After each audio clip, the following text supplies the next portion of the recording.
What's going on, everybody? This is Chris Classic dropping a car vlog. I hope you guys are having a wonderful day. Just got off of work on the way home. Nobody tells you that. Remember that God loves you, Christ loves you, and I love you as well. I'm praying for everybody, especially with this thing that has happened this week, that a lot of people are divisive, a lot of people are upset, a lot of people are violent on both sides. So I'm praying for all y'all and then all of us as well, because regardless of what side you on, every knee will bow and shall bow, and every tongue will confess. So it's very important to understand that. So be on the righteous side more than anything. Make sure you subscribe to the Take It Home podcast, where I talk about professional wrestling topics. Make sure you also subscribe to C3 Ultimate Wrestling's YouTube channel. That's me and my wife's professional wrestling company that we are fighting back for. February 1st next year, Dyer, Indiana. 15th to take over. It is the 15th show of C3 Ultimate Wrestling.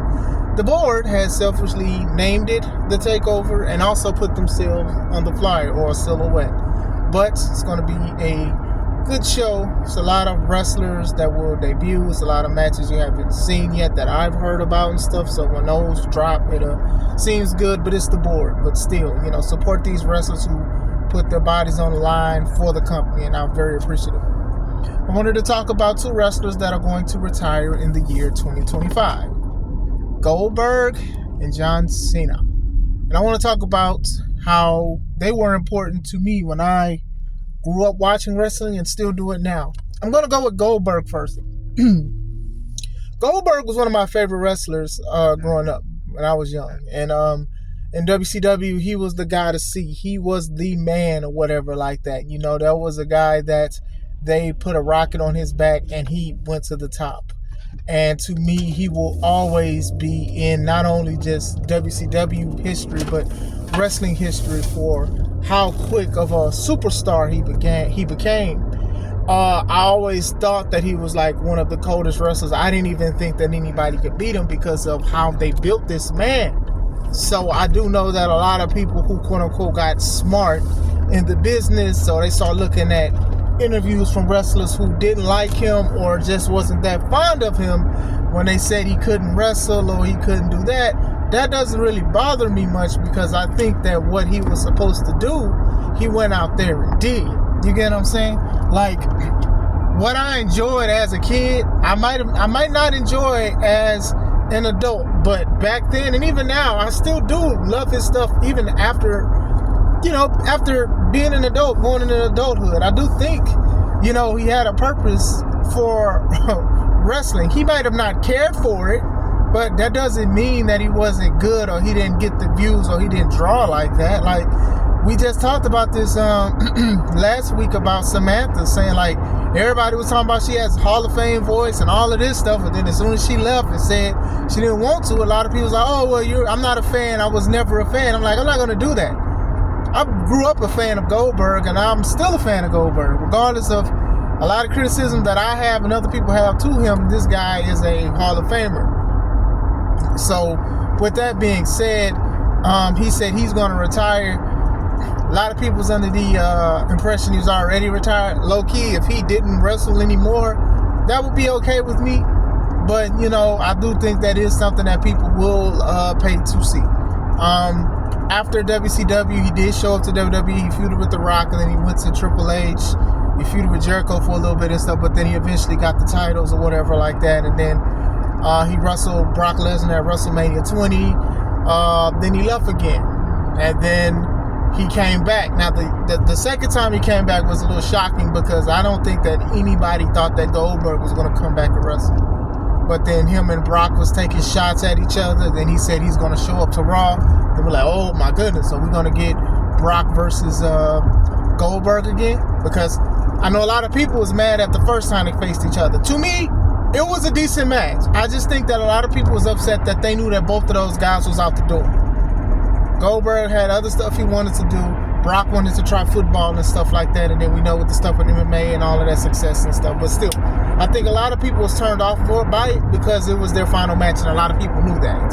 And I think that that's one of those things that people don't really talk about when it comes to why a lot of people didn't like that match. They did try to do some things that they weren't known to do, but to me, I thought it all worked. And then even Stone Cold, stunning both of them, that was definitely fine too. You know, that was a good way to basically have y'all match and be out. But the rematch was very anticipated because a lot of people was like, man, does Goldberg still have it?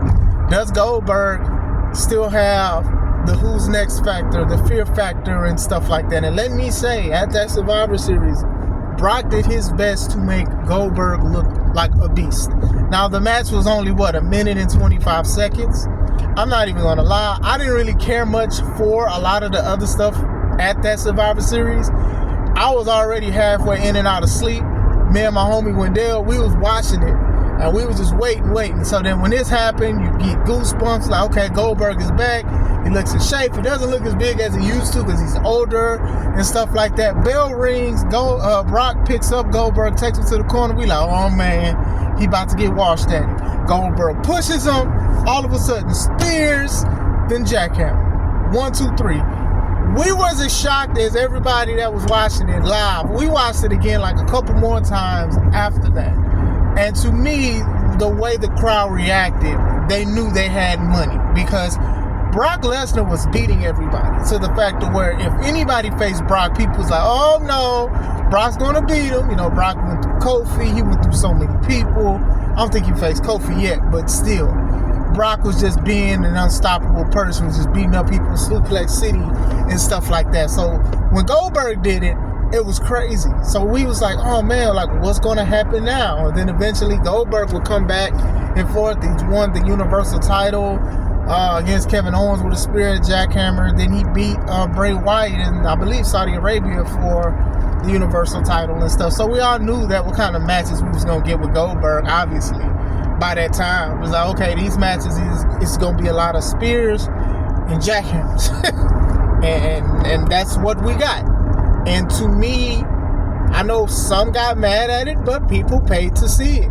People still paid to see this stuff. People wanted to see Goldberg because people knew eventually he wouldn't do this anymore, whatever like that. So now he's saying 2025 will be his last. Like I said, he has contributed to the business, regardless of how people feel about what he says in his personal life, because man, when he doesn't like a wrestler, he lets them know.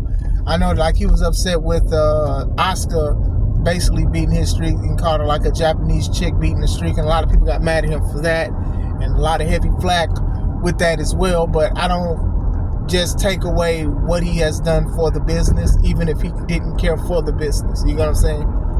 The guy was somebody on WCW who was competing with WWE at the time to see, hey, okay, cool, what is Goldberg going to do? Is he going to go against Scott Hall? What is he doing? This guy was a beast. Everybody was chanting his name. Who's next? Commercials, movies, and stuff like that. The dude was a superstar, regardless if he might not have been the most technically sound wrestler, you know, and Bret Hart hates him. So still, going into that, Goldberg will retire in 2025. Don't know when, though. John Cena. John Cena has always been one of my favorite wrestlers, even when I was younger. I remember when I had the game SmackDown, Here Comes the Pain. I remember the commercial. I remember he was rapping. He was like, John Cena, I run this terrain. Here comes the pain and stuff like that. John Cena with the Doctor of Thugonomics, that was what hooked me as being a Cena fan. Now, I do remember him with the generic tights going against Kurt Angle, ruthless aggression with the punch. I remember that. I remember even the Undertaker basically giving him a respect, like, hey, a nod or whatever like that. I remember all of that stuff. But the Doctor of Thugonomics, Cena was just something else. The rapping, some of the stuff he was saying was kind of crazy. It was hardcore. It's definitely a lot of stuff that would not pass today as far as the standard of wrestling and how people do get offended by certain things. But to me, when I had SmackDown versus not SmackDown versus Raw, SmackDown Here Comes the Pain, and I beat the story mode with John Cena. I remember it was like a red, white, and blue jersey. It was so generic because obviously for copyright purposes you couldn't have a throwback. But I remember that and stuff like that. I remember beating the game, and then at the end of it, he was freestyling and rapping and stuff. And then I remember his last part was "Cop That Diss." Like, I remember, like, I was a huge Cena fan as a youngin'. You know what I'm saying? Him basically rising up to the main event, especially like beating Big Show for the United States title, and then losing it to, I believe, Orlando Jordan and feuding with the JBL and stuff like that, I was all for it. Everybody was all for it. But then when John Cena started beating everybody's favorite wrestlers, a lot of people was like, oh, he's being pushed down our throat. He doesn't do other moves. He does the same thing. And then now you understand what wrestlers do, which I won't just reiterate to say. You can see it for yourself. Oh my gosh, he's beating everybody. He needs to stop beating everybody. He's so boring. He's so boring. We've seen enough. Like, they're literally, somebody wrote his name, We've Seen and then put enough. Like, people didn't like, they even start putting that in video games, which is funny to me. But to me, I thought, I was always a big fan of John Cena. Even when he went to Hustle, Loyalty, Respect, and stuff like that, I thought he was pretty good. I thought the matches he put on was very stellar. Some were stinkers. Not as many as people think. I think that if people go back and look at some of the matches he's had with Kurt Angle, with Jericho, with Triple H, with HBK, guys that they felt that he should have lost to instead of winning, you understand how great of a matches these were and what he was doing as not only just as a wrestler but as a storyteller. Eventually we seen him in more movies, so that meant that we seen him less. He's never beat Roman Reigns in one-on-one action, so that's something that Roman can take to the grave with him, and I don't think he's going to do it anytime soon. Cena won the belt, 15-time world champion. I remember him and Randy Orton going back and forth. Like, every pay-per-view, that belt went from Orton or Cena to Orton. Unified the titles before. Won it at Unified. Like, these guys was playing hot potato with the belt, but they were good matches. They were dope matches or whatever like that. And if that's Cena's last match at WrestleMania, I wouldn't mind it. I think that would be definitely dope for him to go against his top rival. Now, he's had a lot of rivals. Yes, he did, but I think him and Orton one more time would be dope. Some people think he's going to go against Cody for the belt and try to become a 16-time champ to match Rick. That'd be dope too, but I think him and Orton one more time would be pretty good. Outside of the multiple championships he's had, the once-in-a-lifetime match he had with The Rock, which was a dream match at the time. Like, it was a big dream match because Cena and him had like little beef with each other because Cena didn't like what The Rock did with his own career and with wrestling and stuff and how he left it. And then they wound up basically turning that into a feud. And then they did once in a lifetime and rematched again with twice in a lifetime with the WWE Championship. And that match was good too. Rock got hurt both times, but still. Cena's doing what The Rock is doing now, and even, which I respect, Cena actually said he apologized to The Rock because he understood basically what The Rock was doing and stuff like that. That's a noble thing. The historic stuff that he done, granting so many Make-A-Wish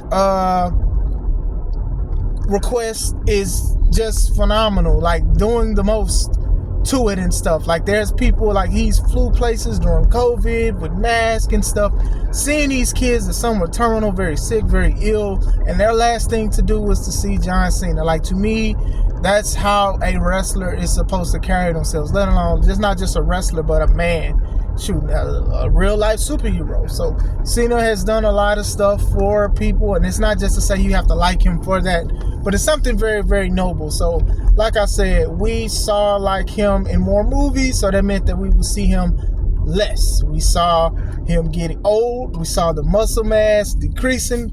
We saw that bald spot. Oh, that bald spot. And I know Cena hates that bald spot. But like, man, as soon as he take that little hat off, that little piece that he try to swoop, it come out too. It be like this too, just like the Just Can't See Me. It be just like that. And you know, I know. Hey man, we all getting old, man. We all getting old, man. Like, that's all I'm gonna say about it is that we getting old. And then even the video games, they petty because they put the little bald spot in it too. So, hey man, it happens. So, for the last few years, he's lost to everybody he's faced. And it did not mess with his legacy. I know a lot of people be like, oh, getting squashed and lose a lot, you lose value. No, did not lose value with Cena. When he said he was doing a retirement tour, a lot of people got emotional and stuff like that. Like I said, it would suck, but at the same time, we're about to see one of the greatest wrestlers of all time retire. And he said he was also going to still be helping WWE the best way he can, and that's good. And like I said, when I was younger, I knew that he was a star, and he was going to be dope. And I think he's done a great thing. I think he's helped the wrestling business. I think he had the wrestling business talk, because even around the time he was doing champion stuff, the ratings was a little down for WWE, and I know a lot of people are going to blame him for it or whatever like that, but he did his best with what he can do. Now people miss him. Now these grown-ups who said, hey, you suck, let's go Cena, Cena suck. I remember the chant. So he put somebody in a headlock. He had a headlock. Let's go Cena, Cena sucks. Let's go Cena, Cena sucks. Like, he knew how to work, and that's something that's very, very admirable for him. So he said he is going to retire. It's just, he's doing on the tour. I got to get that final Cena shirt. I ain't going to lie to you. It's probably one of the selling points for WrestleMania, obviously, this year, because he is going to retire. We was trying to go, but the way that the way them ticket prices are is way more than gas money and stuff. Somebody will not be eating or will not have lights or electricity for the month of April, because the way that stuff costs is just crazy. And if you bought it, that's fine, cool. If you like it, you love it. But shout out to y'all. But man, I just can't go for those ridiculous prices. But still. So, iconic wrestler. He's had a lot of dream matches too. Like I said, him and The Rock was a dream match for a lot of people. Him and AJ Styles was a big thing too. Like, to me, those were some good matches. And outside of that, he's had great matches with guys like Kevin Owens. He had multiple matches with Kevin Owens. Like, he's had great matches with a lot of people. And I think if you do look back at his history, you'll see that a lot of these matches were good. And his rivalry with CM Punk, and how CM Punk was like, hey, you're not this and this and that. I'm the anti-hero. And Cena would flip it and say, hey, you're just like me. And, a lot of people, even that carried over to when Punk went to AEW and was wrestling. And people were saying, MJF said, hey, you're more like hustle, loyalty, respect. Like, to me, when you put an impression on wrestling that people are saying it in other companies, and the way they're saying it is very dope, that's very interesting to see and say, man. But still. So both of these guys obviously were like two of my favorite wrestlers, especially growing up. You get what I'm saying? And I learned a lot from both. Like I said in my finisher video, is that one of the reasons why my finisher the way it is because I was a big fan of the jackhammer. So I kind of incorporated another move called the samurai driver and kind of put them together. Instead, mine's just a little different. And with Cena, with like the never give up thing, the hustle, loyalty, respect, and somebody that the crowd can get behind, especially the kids. Sometimes the kids are the future and stuff like that, and what we sow into them as far as encouragement and love and also strength, that's something that can carry them for the rest of their life. You get what I'm saying? Like I said, going back to Cena, there was a video of a lot of fans who they had disabilities or they were sick at one point, and they loved Cena, and their love for Cena and other things, that's what kept them, that's what motivated them. The little boy, he had his mom was going through cancer and stuff like that, and he had an armband that Cena gave him, and he gave it to his mom, and she used that of strength to overcome and go through certain things. And Cena was crying hearing these stories, and it was dope. I ain't gonna lie, I ain't gonna say I cried, but my eyes was definitely watery. My wife was cutting some onions of emotion. That's what we're gonna call them. But still, those are things that I love about wrestling, because wrestling can bring that. And even outside of Goldberg with the finisher and stuff like that, this dude was just an unstoppable guy at one point. It was just like, who could beat Goldberg? Like, people would literally tune in and be like, how would he lose? And it was Kevin Nash. And I guess, I don't think Kevin Nash should have been the guy, but it is what it is. But still, both of those guys, they are retiring in 2025. Like I said, a lot of people probably going to have more emotions towards Cena, because that's just how people are. Some people already think that Goldberg should have been retired. Like I said, if he would have silently retired, I wouldn't have been mad. I wouldn't have said like one more match or whatever like that. But obviously he's going to have one more match or some matches leading up to that retirement. But still, those are two guys that are cold to me, that were dope to me or whatever like that. I still look at Goldberg matches from time to time as an adult because, man, the way he used to lift up the Giant, who is now known as Paul White, who was formerly known as The Big Show, it was crazy. He just did it. It was just a work of art and stuff like that. Matches that he had against bigger guys or whatever, it was just pretty dope. But still, what do you guys think about those guys retiring? Will you miss them? What do you like about them? Or what do you not like about them? Let me know. I hope you guys have a wonderful day. This is Chris Classic. Let's take it home.